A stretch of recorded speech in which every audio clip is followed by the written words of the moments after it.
Hey everyone, how's it going? Delrith here, bringing you another rapid fire review, this time for the Fallout 76 Wastelanders expansion. It has recently come over to Steam with the release of Wastelanders, and is now available on that platform as well. The purpose of this review is to not only cover Wastelanders itself in full capacity, and I 100%ed it, just so we're clear on the amount of time I put into this, but also to go over the changes to Fallout 76 since our initial review and talk about the game's progress as a whole. The two new towns introduced with the expansion, however, are actually decent, and honestly to the point where they're decent to the point where it looks like it was developed and designed by a whole different team from a different game. Foundation, for example, looks well organized and decently detailed, lacking any major outward texture issues, and it has a completed feeling to it when you enter it the first time. You've got vendors walking around stalls, you've got various NPCs roaming about doing different things with custom animations. It's definitely beyond anything else in the game prior to now. The same thing applies to the crater, the bandit camp, although to a lesser extent because they parked it in that gross-ass fake snow area to the north that just looks dead and barren no matter where you go.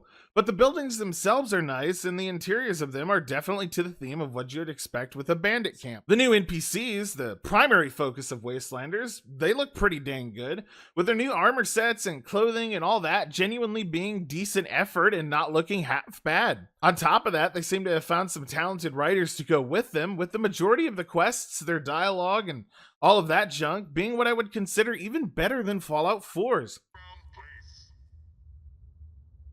Excellent. I like this person. All right, they feel like a go-getter. I like it. Poop is such a bad word, though. Like, God, potty mouth. Ha ha ha, get it. Tied into their dialogue is the voice acting, and most of it is what I would call good, with a few characters being exceptional, like Weasel. They stood out and even would be what I would consider memorable. The best analogy I heard for the new visuals is that it was like putting a solid gold nugget on a pile of dog crap. In the end, the nugget looks nice, but the rest of it is still just consisting of shit. And I don't know, I just expected better. I don't know why I expected better with Bethesda, but whatever. Yeah, I really love the high definition textures on my arm. I'm really glad that they haven't fixed that yet.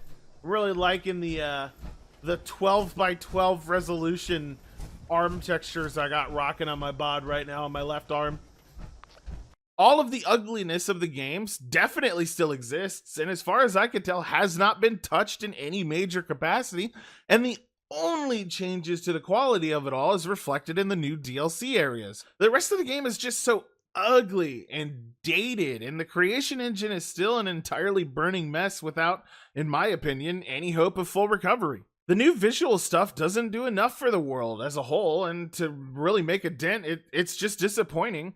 Maybe it'll get better in another few years of patches and expansions, but as of right now, do not be expecting to be impressed or floored with the visuals if you hop into Fallout 76 for your first time, or even return to the game after playing it when it launched. As far as bugs and game stability compared to launch, it's still extremely messy, buggy, and has a ton of issues in its own regard, but isn't nearly the shit show that it was way back when we reviewed the base game.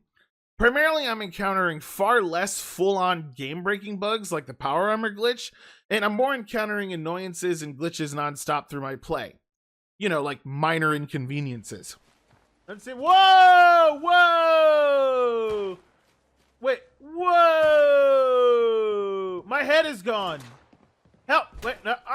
A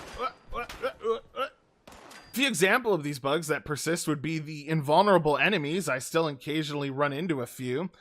Invisible enemies that I can't hurt or see that can still murder the hell out of me, like death claws, like seen here. Is he under the ground? Ah, he's invisible! That's the literal worst thing! I'm trying to show off how broken the game is, and we got ourselves an invisible death claw. And just, you know, honestly, near constant failure of the fast travel system is another example. And a final one that I could think of off the top of my head would be the NPCs not letting me talk to them to turn in quests. Just completely breaking sometimes, like when they sit down on benches. Come on. I can't talk to her because she's on a couch.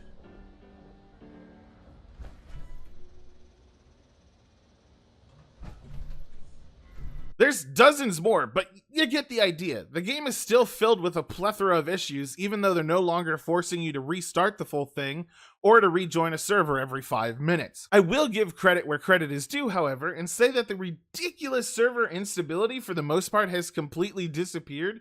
And even fiddling about in public lobbies, I wasn't experiencing too many crashes or lag or anything like that. Sometimes you get a hiccup every now and then, but that was it. Like, I think I crashed once on a server. I think I had one server crash in total. So it seems like they've fixed at least, that problem and made that more stable and tolerable in that regard. So what's the new content like in Wastelanders? What does it offer? Is it good? Is it great? Does it feel like Fallout? Well, first of all, it does in fact add the fabled unicorns of Fallout 76, the NPCs, which I could say genuinely have improved the overall feel of the game.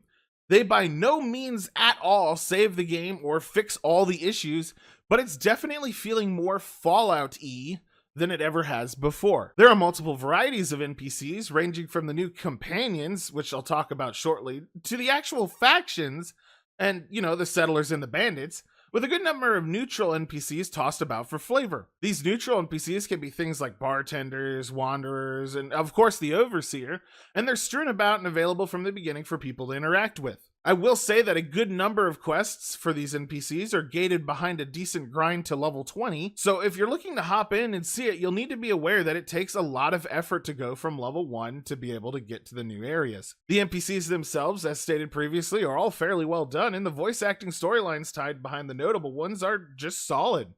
The entire gist of the questline that has been added with Wastelanders is that a new vault has been discovered, and there's a treasure being talked about that you need to set out to discover, needing to side with one of the two factions on the way to get access to it and reach the conclusion of the storyline. Are they ghouls? Or are they actual people? Holy shit. All in all, the new content quest lines focused around that specific Wastelanders section will run about 4 or 5 hours.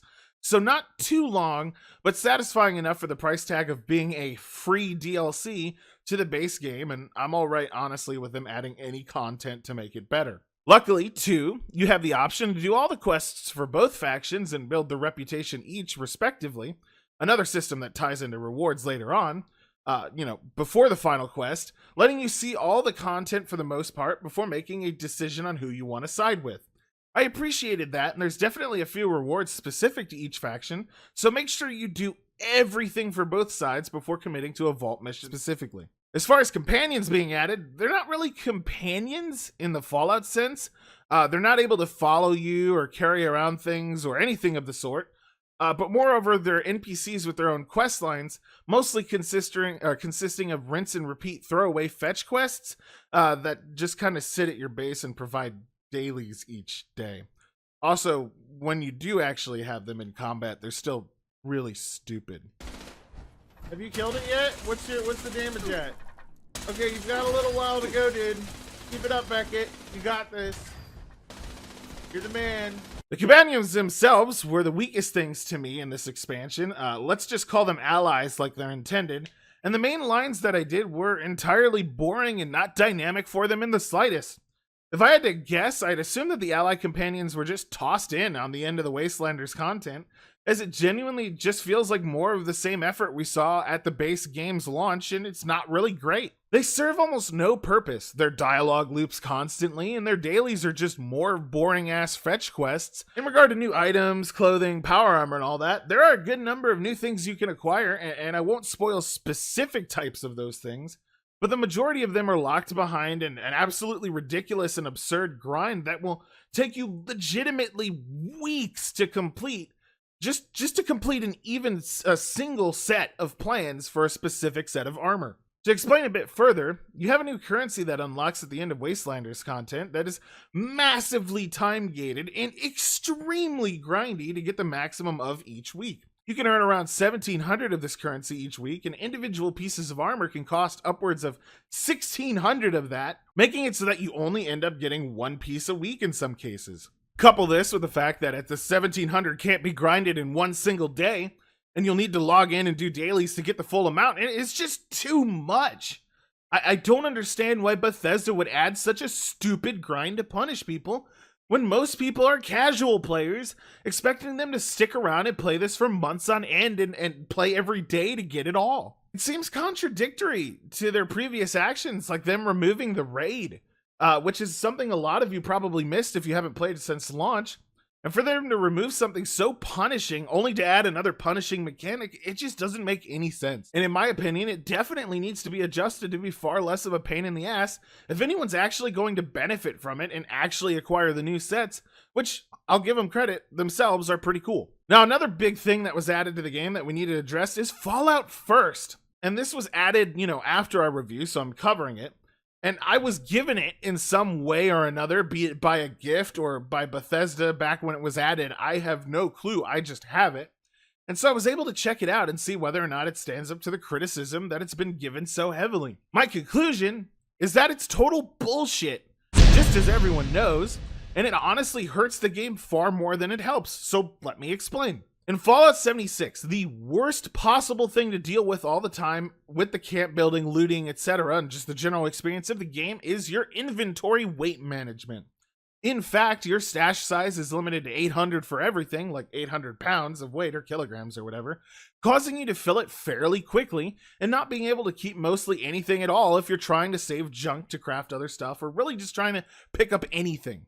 It's a huge pain in the ass, and the most annoying thing to deal with. It's still just as bad as launch, and the only way to mitigate this by any substantial amount is to buy Fallout First, paying $12.99 per month or $100 per year, and that's fucking bullshit. See, buying Fallout First lets you get the junk stash box, which is separate from the main stash box, with its whole purpose being to allow you to store unlimited junk items in it, essentially removing more than 70% of the weight of your current stash, being 800. With this feature added, you're able to hoard so many more items and actual useful things, and not being tied down by wondering how much a fucking bundle of screws weighs. Utilizing this has made the game slightly more tolerable, since I don't have to worry about every time I pick anything up, and the fact that it's gated behind a paywall when the game already costs $40 to $60 for people is absolutely stupid. This is the sort of shit that Bethesda added, even though the rest of the game is objectively still in a terrible state.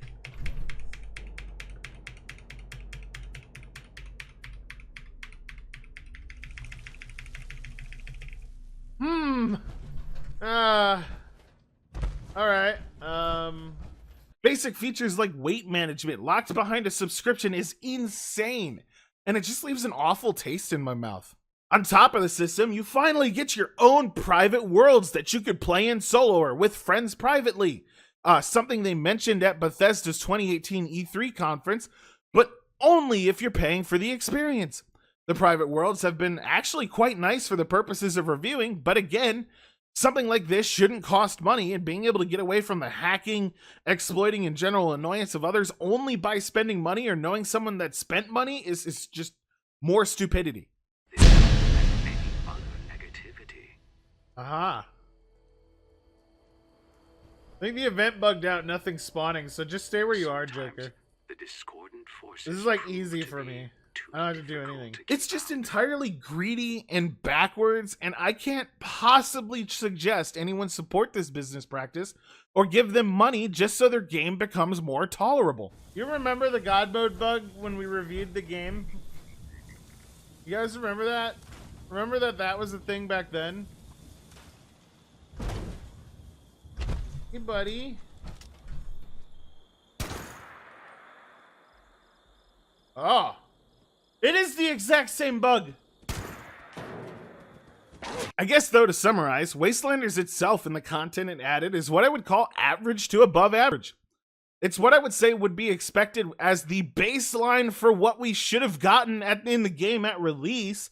And now that it's finally added, it does give you a short moments of feeling like you're playing Fallout and not a big bug-riddled cash grab. It sucks too, because it definitely shows that the game had potential to be so much more than it is, and that it could have been fairly decent if it had had more time and more effort had been put into it, and the lies and whatnot, and the full bullshit PR thing hadn't happened. The Wastelanders content is good, although short, but to me, it just doesn't save the whole game by any means. Fallout 76 is still just as much of a slog to go through and play as it was in the beginning for the most part, And the new content is just such a small speck of gold compared to the sheer amount of shit that surrounds you at every given moment.